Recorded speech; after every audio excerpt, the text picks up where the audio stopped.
Okay, so this is a quick rant about the water situation in Central California. It is really, really scary. But first, as an aside, I think I need to create a playlist that's, instead of Cheryl Vlogs, it should be Cheryl Whines, because it seems like that's all I ever do when I vlog. So sorry, I'll put all my whiny videos aside so you don't have to watch those. But anyway, so yeah, it is really scary. In the past 2 weeks, I've had to replace first the pump at my own house, at my own well, where I live, and then the pump at my commercial property, where I derive my income, my very small income. And we've got renters. My mom has renters that are just up the hill from us. Their well has completely run dry. I mean, there's no water there. So luckily they've got a 5,000 gallon tank. So for, $500 a month, you can have just the bare minimum of water, your water use needs delivered. But how long, that's not sustainable. Who knows how long that's going to go on.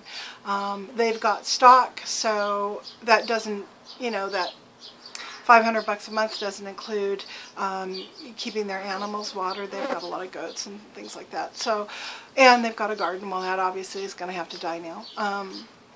It's really scary. And this is just obviously anecdotal information. I mean, I don't know how many people's wells are running dry, how many people have had to replace pumps. It might just be me. Might just be, this was just happened to be my year for equipment to go out. But the other guys, the renters' wells running dry. That's really, that's scary.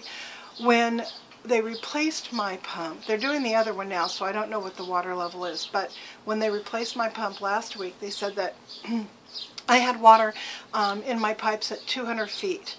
The last time they worked on my well, which was a couple 3 years ago, they sounded it then, and I had water at 90 feet. So, that's a drop of what, a factor of 110 or something like that.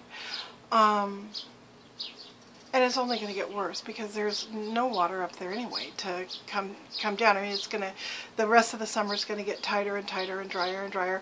And if we don't have a wet winter, then into the winter it's going to be dry, and we're going to continue to have these problems.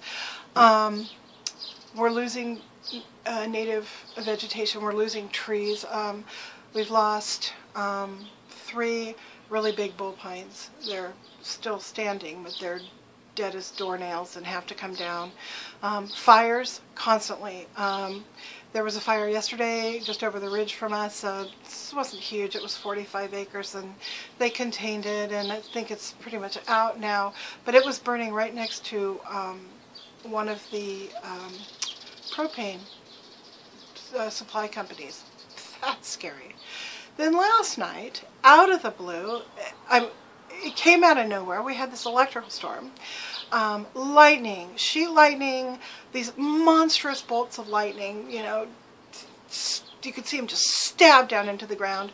Probably about, I'm guessing about 5 or 10 miles to the east of us. It came up over the Sierras and down the Sierras. Just as it was about ready to come onto the valley floor, by watching the clouds, you could see that the heat from the valley floor was pushing this thing back. And so it was, the clouds above us were kind of swirling a little bit. It really had that tornado kind of feel. So, we sat in a semi-safe area and watched the lightning, which is not a common thing to see here anymore. I mean, we just don't have storms anymore. So, it was kind of exciting and really scary too.